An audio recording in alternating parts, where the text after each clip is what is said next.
All right, everyone, good evening and welcome back to Let Me Explain. What a day of football we have had today.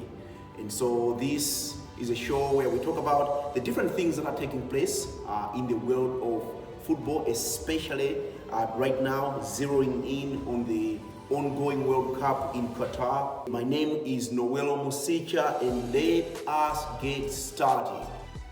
Cristiano Ronaldo, have you heard of him? So today we got breaking news that Manchester United finally, as was expected, decided to part ways with one Cristiano Ronaldo.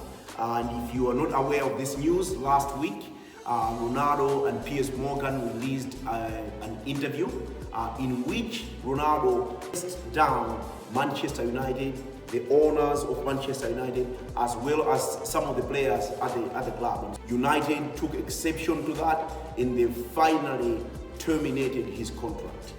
Tell me in the chat below, where would you want to see Ronaldo go? I've heard a few friends talk a little bit about the possibility of Ronaldo heading out to PSG, where we get to see him and Messi play together. What a treat that would be. But there's also rumors and conversations and rumblings about Messi potentially moving over to Inter Miami, David Beckham's team in Miami, Florida. And so we'll see where Ronaldo will end up settling. I think the prospect of him going to PSG would be very, very interesting. So again, let us know in the comment section below where you think that Cristiano Ronaldo should go and play his football next. Let's go to the games. We had one of the biggest surprises in the history of the World Cup this morning when the Saudi Arabian team defeated Lionel Messi's Argentina by 2-1.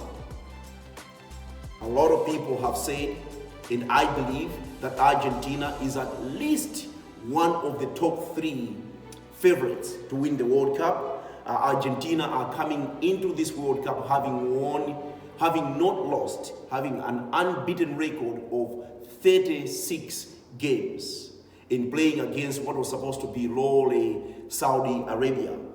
And the game started, and of course Messi scored from a penalty kick, and you thought, okay, this is how the game is going to go. Lo and behold, a well-drilled team that is Saudi Arabia went on to tie the game, and then they went on through their number 10, the standing-in captain, to score the winning goal, leading in the game by 2-1, and you could feel Argentinian anxiety. Have you heard this before? They say that Argentina, or Buenos Aires as a city, has the most therapists per capita in any major city in the world. So the conversation around anxiety is really, really big in Argentina. You could feel Argentinian anxiety. It just felt like players really like locked up, right? All credit goes to Saudi Arabia. They were good.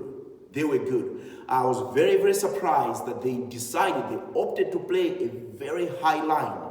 And so what you normally do if you're playing a very high line is you're saying, okay, we want to make sure that we're doing our defensive work in your half. But if you play a high line, the other thing you have to do that actually Saudi Arabia didn't particularly do very well is then you have to press with the strikers first. They become the first line of defense.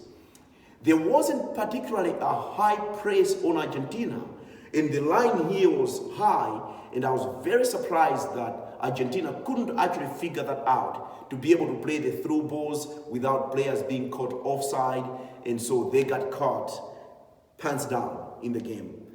Crazy, crazy, crazy major upset. I do want to note though that a lot of people may not be familiar with this name, Hervé Renard. Hervé Renard is a coach that most African soccer fans are very familiar with. He won the African Nations Cup with Zambia, who are our neighbors. I am from Malawi. And then he also won the African Nations Cup with the Ivory Coast. He is a well-accomplished coach. And I was saying this morning that every time I see this face, this guy is up to no good. So that is a name right now that I believe is now finally introducing itself on the world scale. Go check out Hervé Renard, former coach of Zambia and former coach of the Ivory Coast, who is now the manager of Saudi Arabia, who managed to facilitate one of the biggest shockers in the global game. As Saudi Arabia was coming into this, they were ranked number 51 in the world, and Argentina was ranked number 3, and they are one of the most informed teams in the world, having an informed superstar. And so football has a way of humbling you, right? Football has a way of scaling you down to size. And so that's what happened this morning. In the second game, Mexico played against Poland. There's been a lot of talk about Mexico. Mexico has never not made it out of their group. And so that's a very interesting conversation that is going on right now, where people are saying this could be the first World Cup where Mexico doesn't make it out. I think Mexico are a tricky team to play against. I'll be fearing for Argentina a little bit. I believe that Argentina will take care of business, and they'll go through still, and they will continue to be the contenders at this World Cup. But the Mexico game, make no mistake, will be a really tricky game, because if there's one thing that Mexico does is they're good on the ball, right? If you have played against Mexican players, they tend to be very technical and very good on the ball. The question mark that is on Mexico is, where will the goals come from, right? That has always been a bit of a question mark, and who's going to score the goals. Their main marksman, Raul Jimenez, is coming off an injury. He was able to play in the game today, but he's coming off an injury. And so the question is that, while on the other side, on the Polish side, because it was Mexico versus Poland, on the Polish side, you have one of the most accomplished goal scorers playing for them in Robert Lewandowski of Barcelona. A lot of us know him through his time, his many years and his many goals in Germany for both Borussia Dortmund and Bayern Munich. And so in the game, Mexico dominated most of the proceedings in the game, but just like in the game against the United States and Wales, while Mexico was on the ascendancy, they didn't really create enough chances to be able to score goals. And so cometh the moment and cometh the man. Robert Lewandowski, who is not really pacey, he's not really fast, but he got an opportunity to break out. He got pulled down by the shirt, penalty, and guess who takes penalties for Poland? It is one Mr. Robert Lewandowski. He lined up for the penalty kick, takes it, and Memo Ochoa again. If he doesn't already have a statue in Mexico, I demand that a statue goes up for him in Mexico. We have seen him at these World Cups make save after save after save. It almost seems like he's the type of player that we get to see once every 4 years, but every time we see him, he's performing incredibly well for the Mexican national team. So he saved the penalty kick and keeping the game at 0-0. And so what an incredible result, I would say, for both of them, given that Argentina lost on the other side. So that group is wide open. Saudi Arabia leads it, and Mexico and Poland will be tied second in the group. Wide open. Next match was between Tunisia and Denmark. Denmark are supposed to be the dark horses of the tournament. They are one of the teams that a lot of people may not be talking about, but that experts are looking to be a potential breakout team. They, like Mexico, are good on the ball. They move it really well. They are a well-organized team. But the question mark for them as well is, where are the goals going to come from? They have a big superstar, like I said in the show yesterday, in Christian Eriksen, playing in the midfield, in the number 10, and very well accomplished professional. And so there's a lot to come from him and a lot to come from Denmark. Surprise to a lot of fans, except if you're an African fan. If you watch the African Cup of Nations, then you know that Tunisia is a good, well-organized team. And normally, they, like Egypt, will do very well on the African continent, but they just won't show as well at the World Cup. Today, I thought they had a very good game.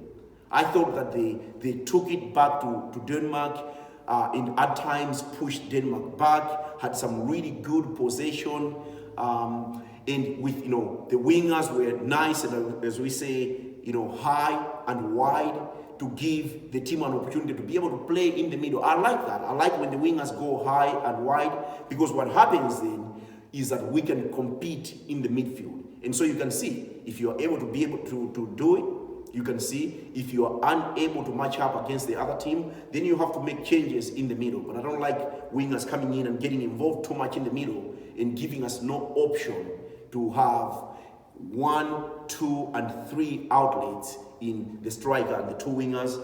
And I felt like Tunisia did a really good job at that today. Tunisia and Denmark are both playing in their 6th World Cup. I look forward to seeing more from these 2 teams coming up. Last game of the day was between France and Australia. Now, Australia, I didn't really know too much about. I hadn't really quite taken an interest in them. Australia used to have a really good side, back in the day when you had the Hurricanes and the Team Cahills. It used to be a very, very good team. Lately, they haven't been as great, but oh my goodness, they got hammered, don't get me wrong, but I was very, very, very impressed by them today.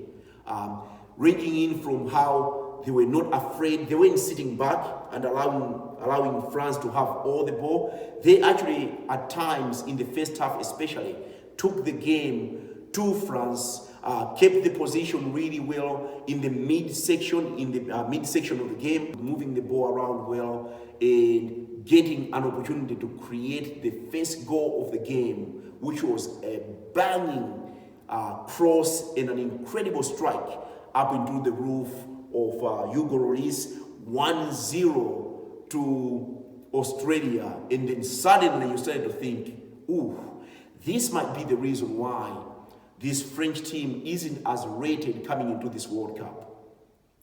Granted, France has like 4 or 5 high-profile injuries. How many other teams? I don't know that there are any other teams who would have 5 high-profile. I might argue that they have their 2nd and their 3rd best player injured in Paul Pogba and Karim Benzema. And then N'Golo Kante. 3 key players. And France, though, were still able to put it together and hold it down. Playing in that 4-2-3-1 formation, had a free role for Griezmann, who would just go and chase the game and find it wherever he's facing. He's a very high IQ football player. And so he was able to find the game for them and facilitate from the deep areas, going up, linking up with Giroud up front, with Mbappe on the left, with Dembele on the right. It's an interesting way in which they play. So France plays with overlapping left and right backs. But interestingly, they seem to invert more on the left, with Mbappe coming more inside, while Dembele tends to hold width.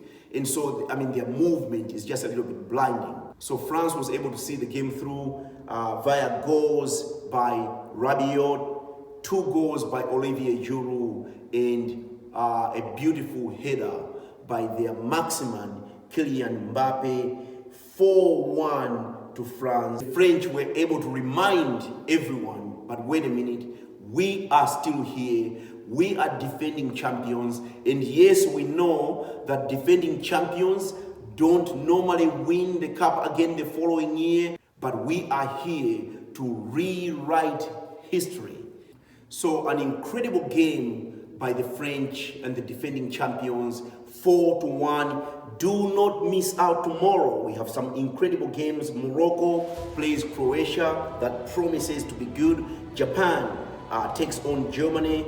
Spain goes after Costa Rica. And then Belgium is going to be playing against Canada in Group F.